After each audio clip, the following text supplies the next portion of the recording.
Hello, beautiful people, and welcome back to MDG Media. We are covering a very unique event at a very unique location. It's the 2025 Reykjavik Open in beautiful Iceland. My name is Elias Luukkonen, and I have a special guest at the studio, Blær. Hello, Welcome. man. I'm so happy to be here with you today. I'm happy that we were able to get you here. If you don't know Blær, he's possibly the most well-known Icelandic player and has a lot of advice on the course and on the players. Yes, sir. This is my home course, and I'm super excited to see you guys play through it. Yeah, and I also had the opportunity to play on this feature card myself, so that's a pretty special feeling. Besides myself, you probably know more about this player than I do. Yes, sir. Ellert, he has been so good last couple of years, and I'm excited to see how this round will go for him. Yeah, definitely a pretty far throw. I was impressed with how far he's throwing the disc. And Roland, Kõur, very much a fairway hitter. I would pick him out of the European field if you had a tight gap, which you have a lot of on this course. Yes, sir. And then we have Elias Petur. He actually kind of just started competing. He's been competing for only 2 years, and I'm super happy that he got the chance to play for us today. Yeah, I actually didn't know that before the round, or even during the round, but I was very impressed with how he's throwing. And we're starting off on an open hole. The shape is very easy. You have just a big hyzer. Depending how far you throw, you can go for a little flex if you need that extra distance to get all the way to the basket. If there is some danger, it is the OB left and right and long, although the long side doesn't really come into play, and a little slope under the basket. Plays really nicely for that left fading hyzer though. The most difficult part about this hole, I feel like, is the wind, but today I feel like we got pretty lucky with the conditions, at least in the beginning, for sure. Yeah, I agree. I remember we played the same course last year, and especially in the second round, it was insanely windy. Yeah, that was the most wind I've ever competed in. And I remember second on the one of tee our from mutual Reykjavik, friend, Iceland, Ronald, was throwing Ellert, backwards. So that's how the wind was. Yeah, that was a funny moment for sure. I had a bit of an early release on hole number 1. Somehow this hole specifically, even though it's on paper pretty easy, and I feel like I can reach it without that much, difficulty, for some reason always on this hole I leave it short left. And Ellert Third on doing the the tee opposite, actually from putting it a Estonia, bit too far, Roland, but still Kõur. inside the circle with a great chance for birdie. Yeah, and that was just a good showcase of how hard and effortless he's throwing the disc. I mean, never flipped it up to a turnover angle, still was able to reach the green. And honestly, Roland, same thing, just pure hyzer and getting it well to the circle. Yes, he has this explosion. And fourth on the tee from Reykjavik, Iceland, Elias Petur Steindorsson. This is my guy. I'm excited to see this. I think he's throwing his Halo Destroyer. A very nice release on hole number 1. He didn't seem very nervous either, so it was good to see. Sometimes being for the first time on MDG Media or any channel, it can be a little nerve-wracking, but Exactly. he looked like he was pretty casual. Yeah, but he was nervous for sure. I talked to him after the round, and he said he felt the nerves in the beginning, but he got into a good groove, and he enjoyed it a lot. Yeah, I love to hear that. I feel like it's a special opportunity as a player. And here he is on hole number 1. Good effort. A little bit too high from Elias.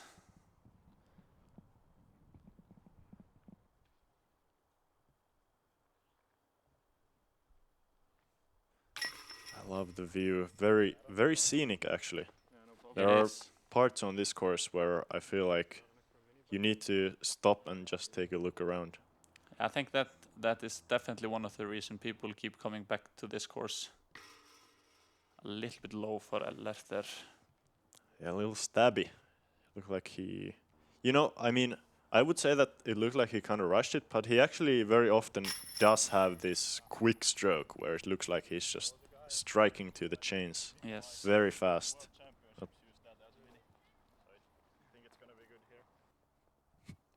shout out to Ellert, who didn't have a mini and then got a snooze disc from his caddy to use as a mini. Okay. But taking a par on hole 1 is fine. Yeah, for sure. It's not a bad par to take. It's Definitely not. a bad bogey, but not a bad par. Hole number 2, kind of similar. You really don't want to bogey this one, but the birdie isn't super easy. 119 meters, pretty far. We're gonna have pretty much no wind once again. If any wind, it's gonna be a right to left. So actually helping a big hyzer shot here if you want to go over the trees and crash over the top. That's gonna be a play for a couple of our players. And then the straight shot, a slight turnover, also plays. Yeah, I feel like the hyzer in these conditions is definitely easier, but I saw a lot of guys today trying to go for the gap. Just punishes you so much if you hit one of the early trees. But this looks great. Wow. On the edge of circle, but this was a great shot. Yeah, super nice. I think Roland might be the best in the field at that exact shot. He is. This is the high one. Just trying to put it above the trees, hopefully crash at the top of them and find myself in the circle. It was a little bit too far to the right, but I'm still putting just 10.5 meters. Yes. And Ellert opting for the high play as well. Hopefully catching some trees there. It's a bit left. And that's fine. It should be a putt. Yeah, Ellert with a very unique form in the reach back. Really looking into your soul if you're behind the tee pad. And this is maybe some of those nerves that you mentioned, which Yes. I didn't realize he had, but that would, explain. Oh, he definitely pulls it off. You can't see it on his face. But he was feeling some nerves on the first couple of holes. And this spot is not too easy, but might be a tough putt from there. Not even sure if he will have a putt, but we will see. Yeah, he kicked pretty far to the right. I was actually surprised when we got to his disc that it was so deep. But giving it an effort, not gonna be good for the par. We had a couple of spectators watching our round. That's good to hear. You don't get a lot of spectators often here in Iceland, but people definitely want to come and watch you guys throw. It's not often we have international field playing in Grafarholt. And the guy you just saw on the photo, a bit left from Roland there. The guy you just saw, he stays on the field there in Grafarholt practicing his throwing all day long. He is a local legend in Grafarholt. And great birdie putt from you, man. Wow, great knowledge there. This is exactly why it's good to have a local like you on the coverage here. I would have never known that. It's one of our oldest players, and he's practicing like he's a youngster. That's nice to see. That's great. Would you say this is the biggest event of the year in Iceland? It definitely is, and it probably is the biggest ever in Iceland. We have had 8 here once before, and it was not at Disc Golf Pro Tour Q Series, so this is a big step for the Icelandic disc golf community for sure. Yeah, I love to see it, and it's really a special place to play disc golf. Moving on, hole number 3. Says par 4, plays more like a par 3 for the top of the field, 125 meters. In order to reach the basket here, you want to go really high and really tight with a big hyzer. It's pretty common to see people pushing it a bit too far forward and not far enough to the left. But even if you're a little bit in the woods here, usually you're pitching up for an easy 3. It's really an easy par 4, and everybody on the card is absolutely trying to eagle this hole if sure. It's a par 4. It's definitely the easiest hole on the course if you look at the pars. I went pretty high here. I liked the height, but I felt it was a little bit soft. And I actually found a pretty difficult spot. You're gonna see in just a second, but it's really not an easy up and down. Yeah, I feel like you have to push it more than you think. I feel like the early like to go early is the mistake people really make, at least in my experience. And this looked so good. Even long, he has such a good power. Yeah, And really this is nice shot. almost impossible for the catch cam to film. It's hard to find the disc somewhere up there in the air. Yeah, I agree. I'm really happy. Well, I don't know if this is spoiler, but I'm really happy to hear after the round that our catch cam was okay with a lot of, actually a few blind holes on this course, where the catch cam really has a tough time. Exactly. It's not the easiest course to film, that's for sure. So we have to give credit to the guys out there. Another great shot there. We actually have 3 people putting for the, well, on paper, the Eagle 2. Probably more like a birdie 2 on this hole. Yeah, to be honest, we should probably have changed the par for this event, because it works for our community to have it as a par 4, but here it's a bit too soft. And great putt from Ellert there, catching the eagle. There's the quick stab that I was talking about. And I actually have a bit of a tricky putt. Little 8-meter straddle for the birdie. And just pulled it right. It's, you know, it's one of those putts where you would like to complain and say that it could have stuck, but it was never sticking. It was too far to the right. Yep. And a great putt from Roland there. Nice eagle from the boys there. Kickstarting the round pretty good. Yeah, definitely one you... I mean, if you have the distance to get all the way to the basket, you definitely want to get the 2 and at least get the 3. For My sure. 4 here is just unacceptable. Like, this is not what you want to be doing. Even though it says a par, it feels so much worse. I agree. This is the hole. You just want to walk away with 1 or 2 down.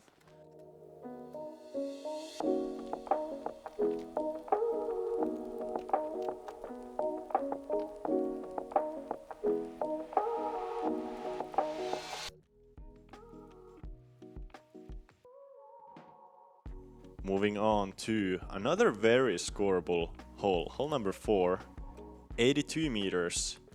It plays really nice for a straight to right finishing shot, or really you can just throw a straight shot and be about 3 or 4 meters away. Tempts you to go with a forehand, but the backhand is also fine, or sometimes you see players going over the top with various shots, but I'd say the forehand is probably the main play. I think that's the play, and even if you throw the backhand, it slopes a lot there on the left side, so if you hit it, you probably will kick towards the basket. Good distance this for a looks Roland low. forehand. Yeah. Yeah, never had a chance. And it's so hard to calculate the skips as well. The stones or the rocks in the ground make it a little bit random. But this looks great. Oh yeah. Yeah, That's and just perfect. stops underneath the basket. Good bullseye hit.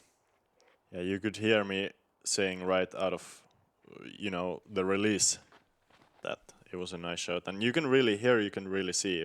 If you hit the gap, you hit the gap. And if you don't, you're not going to be inside the circle. And on this, oh, you are actually going over the top here. Yep, grenade shot. Just trying to hit it towards the basket. But I grip lock it way to the right, unfortunately. And yeah, that's actually pretty bad. Yeah, I'm not sure if you will have much from there, but... Yeah, I'm sure that I will not have much from there. I can tell you from experience, it's not a good spot to be. No, there is a theme on this course. If you get off the fairway, you might have a lot of problems. It's really tough, really narrow as well.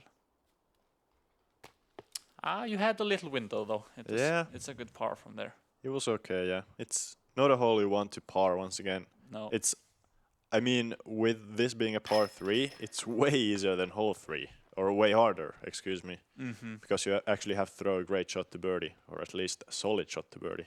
Definitely. And there's a solid putt from Elias. Yeah, great putt.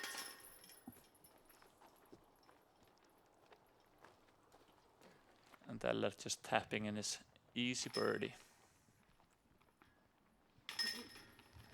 Would you say, besides yourself, is Ellert the best player in Iceland? I would say so, yes. I think there is no... I would say that's for sure, yes. moving on. Hole number 5, pretty short, only 73 meters. Plays nicely for a strong hyzer release forehand. You really want to hit it on a lot of hyzer or have a very overstable disc. It's a shape that you can't really fly the disc all the way to the basket. A lot of the times a good shot will hit the ground short left and skip all the way to the pin if they get to the parked.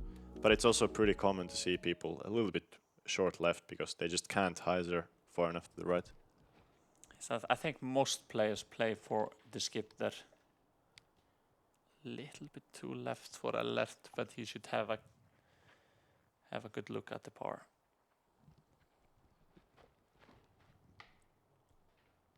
This was a lot of hyzer from Elias. Yeah, the release was kind of weird. It was, very nose up and also hyzer. And Roland here, you can see he's definitely playing for the skip. Yeah, for sure. He threw it pretty hard. I was surprised to see him throw that hard. Of course, with the skip, you're going to get more rightwards movement. And I'm throwing standstill, also trying to go for a lot of hyzer and hopefully a skip. But this was super early out of the hand. Actually, a pretty terrible shot and one of the worst spots you can find on this hole. Yes, you do not want to go inside on the right on this hole. Then you have, I would say, almost nothing. You will just be doing something like this, throwing a roller and hoping for the best. But this looked good though. I think he will have a decent putt for par. And I had a good line, which I missed. So I'm still going to have about 9 meters left for the par, which is honestly not a disaster from my spot. But it's once again a pretty short hole that sucks to bogey. Though it's definitely more technical than the first 4. Yeah, now we are really getting into the wooded part of the course. At least the first wooded part. The next couple of holes are really tight. Yeah, these are the holes I remembered from this course from last year. Good putt. Yeah, I'm happy with that par save. Still keeping it clean, bogey free. But yeah, this is the part of the course that I was, looking forward to, but also a little bit scared because when your throw doesn't feel that perfect. This hole number 5, hole 6, and hole 7, all of those are really, really difficult. For sure. But it's weird. They are so scoreable, but if you're just a little bit off, you might take bogeys or doubles on this hole so easily. So to be scared, I think it's normal.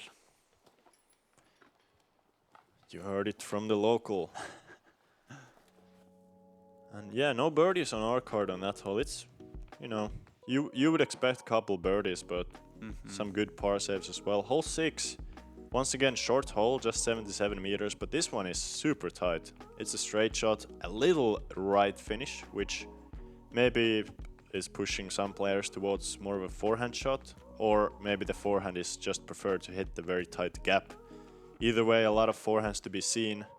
I'm gonna be going over the top myself, which is also actually a pretty good play here, as there is a window up top. It's really all about just hitting a gap, and everything besides that is a bonus.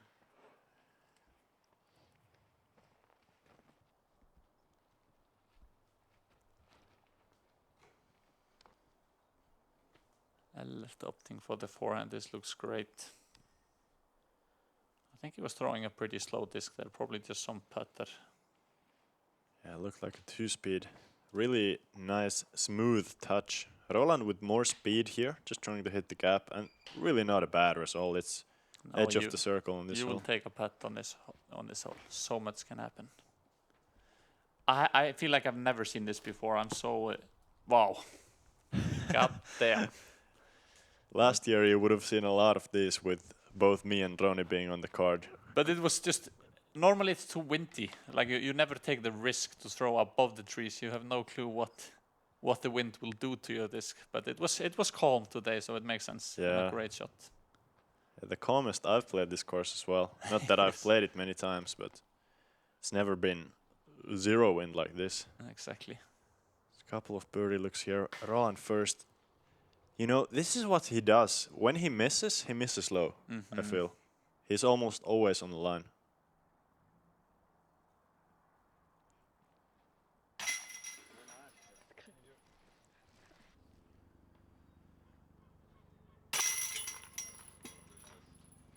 Yeah, solid birdies there. It's a nice one to get. It's short, but it can bite you for sure. And Ellert actually off to a pretty solid start, already 4 under through 6 holes. Hey guys, quick break. We just dropped our brand new 2025 MDG Media Tour clothing collection, which is now available on our online shop. You will find fresh apparel and a full lineup of discs. If you like what we do, if you want to support the project, this is the best way. See you on the website and enjoy the video. Moving on, potentially the hardest hole on the course, at least as far as how big of a number you can take. It's considered a par 5 in this tournament. A lot of players are trying to play it more like a par 4, where they're trying to throw an 85 to 90 meter tee shot. Maybe 90 meters is the perfect one, just throw dead straight with a little left finish. And from the perfect sweet spot, you have a short straight shot very far uphill, so while the shot is only maybe 55 meters long, it plays closer to 75-80. And yeah, this hole, short on paper, but so many trees and such a tight gap once again. Exactly, and if you get off the fairway on this hole, that's how the big numbers will come. Nice second kick to get. Yeah. And once again, you are throwing. Trying to throw over the top. To throw over the top. Yeah, bad grip lock there. I just didn't commit to the gap. I feel like that's actually kind of difficult sometimes with a grenade. Is you really have to commit forward through the gap and not just pull it. Roland here, really good shot. Almost the perfect shot. This is a bit too far, as you could see, and he might have a difficult second shot. And look at this. This looks absolutely perfect. And he even kicks back to the fairway. This is so nice. Really great. A bit of a roller coaster round so far for the Icelandic version of the Elias. Yes. I'm just scrambling, trying to get down the fairway. I didn't actually realize this was a par 5, so I was thinking I'm settling for bogey there, but I actually still have a chance for par.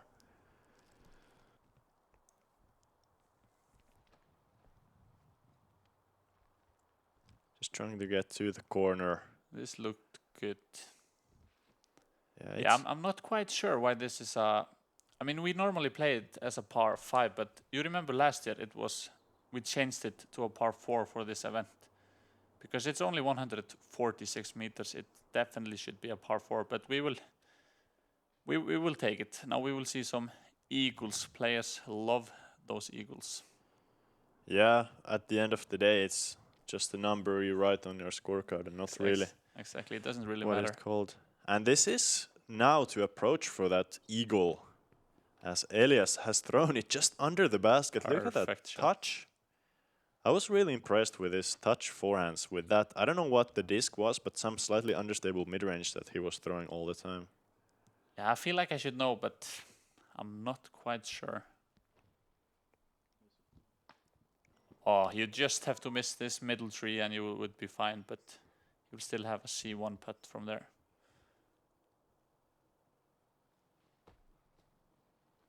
Now, a good look. That was for, I believe, a 4, which would be a birdie now, and Roland. Really nicely done for the birdie there. He was kind of denied by the middle tree at the very end on his approach, but cleaning up. The sign of a good C1 putter. I feel like Roland, he was actually talking about this during the round, that he hasn't been making a lot of C2s lately. But even he had a long stretch of multiple rounds or multiple tournaments where he didn't make a single C2 putt. But he's very solid inside of the circle, I feel. That's hard to believe. His putt is so solid. Yep, I guess even the best of us run into some brick walls sometimes. As hole number 8, short hole, just 78 meters, plays really nicely for either a Anheuser shot with a backhand that just holds, or a pushing straight to Heiser forehand. You probably want to Heiser more on the right than push it straight. as if you finish down the hill to the right, it's really inside the circle almost always. But if you finish up on the left, you have a tricky putt way downhill. For sure. And there is this one tree on the left in the middle of the fairway. I feel like that's the tree to miss. So if you get left of that tree, as he does, you should be just fine. Perfect shot. It's really hard to stick underneath the basket, so you kind of expect to have this 6-meter putt coming back up the hill. Unless you do something like Roland did. Yes. Great shot. Yeah, nice height control there, and this is also such a clean looking release from Ellert. It's great shots from the group there. And I'm the only one going backhand. This is mainly because, as you maybe saw on, which hole was it? Hole number 5, my forehand is not feeling super nice. And this was pretty sweet. Yeah, this is a funny thing. This has been happening to me this season where my putting feels really nice and then my driving feels just terrible. It's impossible to get them good at the same time, you know. Yeah. I think a lot of people can relate to that. Great putt from Elias as well. Good birdie. Yeah, maybe you can even relate to that. I believe you were one of the best putters in the world one of the seasons. Yes, I've been putting quite good for some years, but the drives have been keeping me down. I feel like if my drives were as good as my putt, I would be one of the best, but you would be I will work Gannon on it. Burr, for sure. All right, hole number 9. Last on the front 9. Says 115 meters on the sign, but it's playing far enough downhill where you actually have to throw it maybe 95 meters or even 90 meters to reach the basket. A double mando here, so you have to go between those 2 trees on the edge of the fairway. It's not really a gap that comes into play unless you have an early or a late release. It's a pretty wide gap, I'd say. And with the downhill, you can expect players to be throwing either mid-ranges or even putters.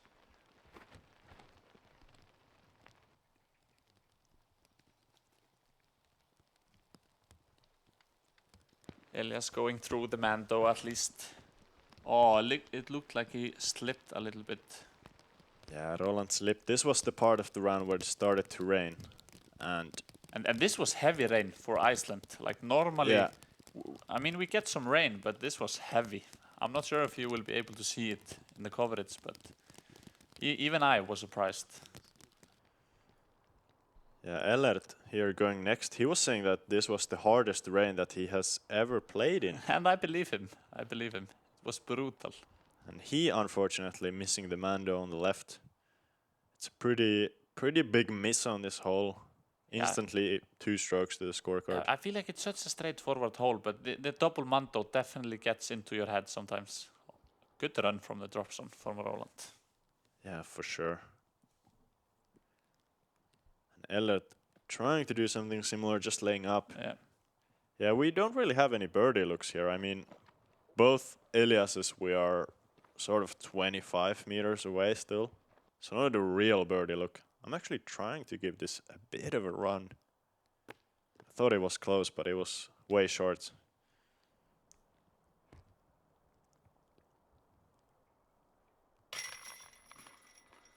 Yeah, it was funny. The rain somehow stopped for a bit when we got to the green. And then, spoiler alert for the back 9, it's going to be raining for literally every hole on the back. And I was spectating today and I saw some players playing in the heavy rain. They didn't even have umbrellas or anything, just wearing their t-shirts, playing in the rain like they didn't care at all. And they were still loving it. It was funny to see. Sounds like some typical Icelandic people. It is, it is. Just keeping up with those stereotypes. As that's gonna be it for the front 9. And our card, somehow after a lot of different events, we're all kind of close to each other. And it's fine to start like this. I feel like the back 9 is definitely scoreable, so even 3 or 4 down, you could easily catch up to the top. Yeah, absolutely. We're all trying to claim our spot for the second round lead card, hopefully on MDG Media. Let's see if we can do it. Please come back for the back nine, and me and Blær will see you there. Yes, sir.